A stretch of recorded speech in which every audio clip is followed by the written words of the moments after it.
practice went today? That was a good day. We tackled live today. Thought the intensity of the day. I think I've gotten a little bit soft with a veteran group, and that's 100% on me. I think it's showing up too much on tape, and so we kind of changed how we practiced.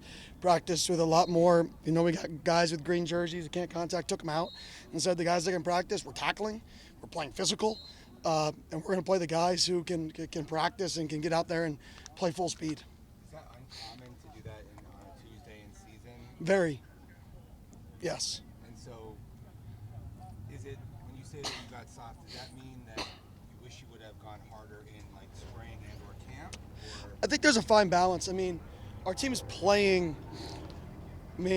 We're second in the league in rush defense going into last week, and I think we had the leading rusher in the league going into last week. So I don't know if it's a, season-long problem, but I think gradually throughout a season, it's not good when your physicality goes down throughout a season. So it's more throughout the season, there's that fine balance of, do you manage and get guys to Saturday, and when you do get dinged up, it's a balance, or do you say, you know what, we're not sacrificing our culture and our toughness, and whoever can practice will practice at this level of intensity, and whoever can't, you got to sit out, and then we got to make a determining factor if those players are good enough to sit out of the intensity and play, which everybody's different. But I've called some other coaches on how they've navigated a team that's fairly dinged up, and how do you keep your toughness, because that's what I don't want to lose. One game doesn't define us, but if it continues, it does. And like I told them, the definition of insanity is doing the same thing expecting a different result. So there's going to be a different level of intensity. There's going to be a change in terms of how we practice, so that doesn't happen again, because it's happened once in a year and a half. It's not what defines us unless we allow it to define us. So we got to change it. So we tried to nip it in the butt. How did you see the players respond to that challenge? I loved it. I thought they practiced really hard today. I thought that was one of our better Tuesdays. I don't know from like a schematic standpoint how many EMAs and all that stuff. I really don't care. So at the end of the day, people see football and coaching is about getting people to move the other people the other direction.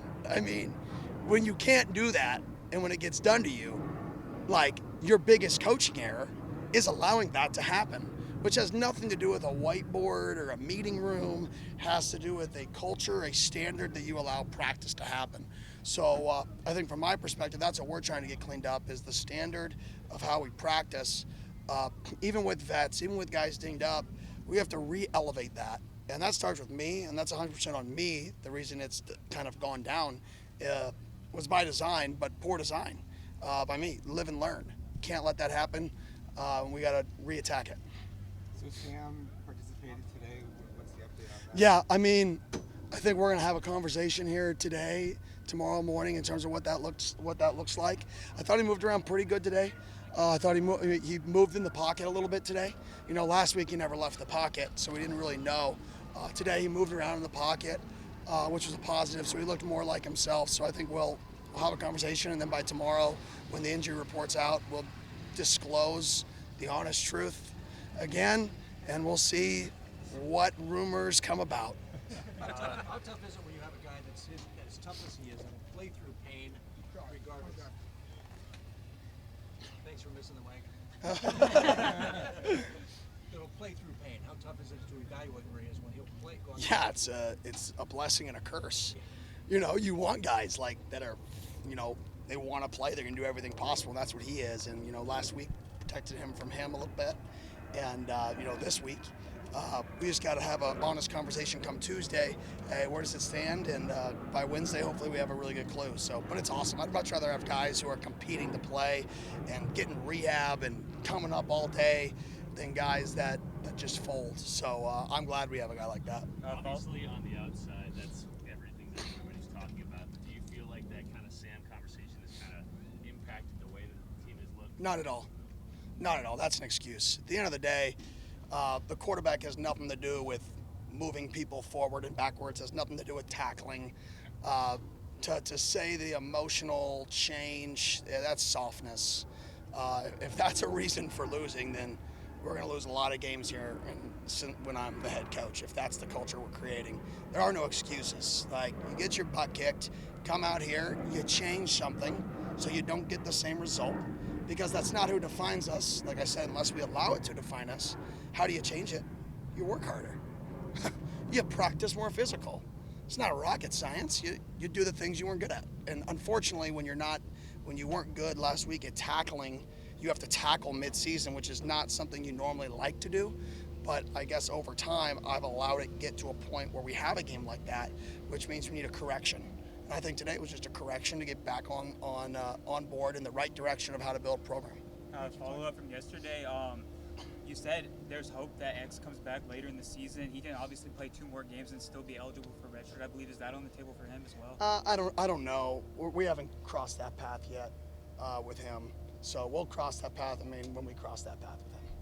Coach, obviously got the little line up yesterday and not to last game you guys coming in now. But what do you think about their first practice? Obviously, you thought that went.